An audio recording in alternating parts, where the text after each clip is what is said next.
உங்களுக்கு தெரியுமா? காலபைரவர் ஒருவரே அல்ல, 8 விதமான ரூபங்களில் இந்த உலகை காத்து வருகிறார். அசிதாங்க பைரவர், கருமையான உடல், பாவங்களை அழிப்பவர். சண்ட பைரவர், கோபமும் யுத்தமும் நிறைந்தவர், அநியாயத்தை அழிப்பவர். கபால பைரவர், மரணத்தின் அதிபதி, மண்டையோடு மாலையாக அணிந்தவர். குரோத பைரவர், அக்னி போல ஜொலித்து எதிரிகளை அழிப்பவர். உன்மத்த பைரவர், தியானமும் தந்திரமும் கொண்ட உயர்நிலையின் அடையாளம். பீஷண பைரவர், பேய் பிசாசு தீய சக்திகளை அழிப்பவர். சம்ஹார பைரவர், வாழ்க்கையின் முடிவும் மறுபிறப்பும் அவருடைய ரகசியம். ருரு பைரவர், செல்வம் சித்திகள் ஆசீர்வாதம் வழங்குபவர். அஷ்டபைரவரை வணங்கினால் 8 திசைகளிலும் பாதுகாப்பும் சக்தியும் முக்தியும் கிடைக்கும். ஜெய் மகாகாள்.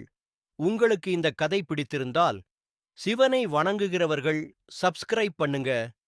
கீழே கமெண்டில் ஜெய் மகாகாள் என்று எழுதுங்க.